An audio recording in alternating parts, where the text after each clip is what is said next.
নমস্কার সবাইকে, আমার এই কুকিং চ্যানেলে আপনাদেরকে আবার স্বাগত জানাই।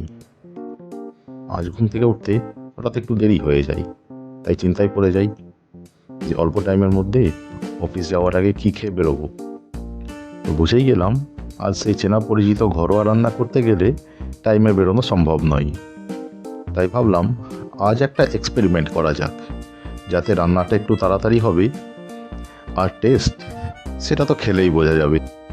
ফ্রিজ খুলে যখন দেখলাম সবজি ভাণ্ডার থেকে বেরিয়ে এলো এই 3টে সবজি, অর্ধেক পেঁপে, একটা কাঁচা কলা আর 2টো আলু। মাছের ভাণ্ডার থেকে 2টো মাছও বেরিয়ে এসেছে। একার জন্য এটাই সাফিসিয়েন্ট, কিন্তু যেটা সাফিসিয়েন্ট নয় সেটা হচ্ছে টাইম। তাই আর দেরি না করে ঝটপট চলে গেলাম আদা রসুনের পর্বে। একটা মিক্সিং গ্রাইন্ডিং জারে নিয়ে নিলাম আদা, রসুন আর একটু টক দই। এখানে টমেটো ব্যবহার করা যেত, কিন্তু সেটাও তো কেটে দিতে হবে, তাই সেই সময়টাও বাঁচাইয়ে দিলাম। এখানে ঝালের জন্য 2টো কাঁচা লঙ্কা অ্যাড করে এটা সুন্দর একটা পেস্ট বানিয়ে নিলাম। এবার এই পেস্টটা একটা বড় বাটিতে ঢেলে নিয়ে এই মিক্সার ধোয়া জলটাও দিয়ে দিলাম একটু বেশি করে পাতলা করার জন্য। তারপর এর মধ্যেই মিশিয়ে নিলাম সেই মশলাগুলো, হলুদ গুঁড়ো, জিরে গুঁড়ো, লঙ্কা গুঁড়ো আর ধনে গুঁড়ো। এবার একটা চামচ নিয়ে হ্যান্ড ব্লেন্ডার চালিয়ে দিলাম এর মধ্যেই।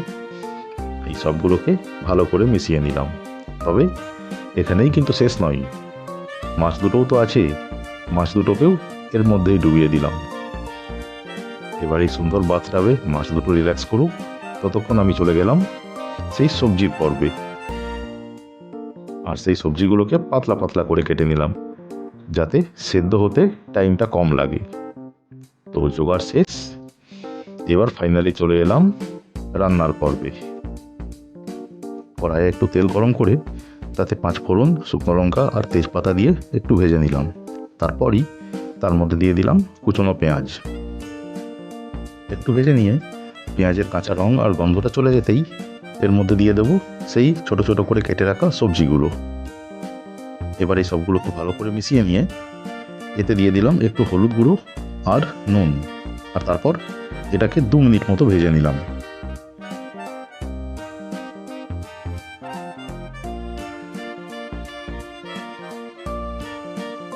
আর তারপর সেই মাছের বাথটাবটা মাছ সহ এর মধ্যেই উল্টিয়ে দিলাম।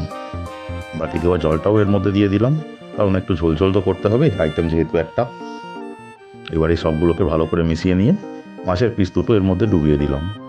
আর তারপর জাস্ট সিম্পলি এটাকে ফোটাতে হবে এই সব সবজিগুলো সেদ্ধ হওয়া পর্যন্ত, বিশেষ করে পেঁপেটা, কারণ পেঁপে সেদ্ধ হলেই জানবো যে সবই সেদ্ধ হয়ে গেছে।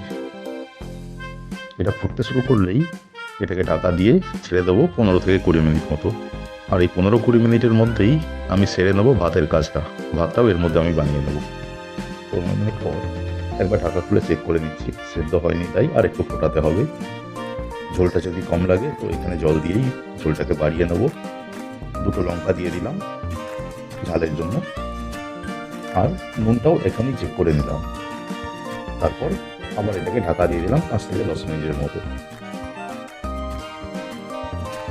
তো দেখছি হ্যাঁ, এবার সবজিগুলো সেদ্ধ হয়ে গেছে, তার মানে এই মাছের ঝোল একদম রেডি।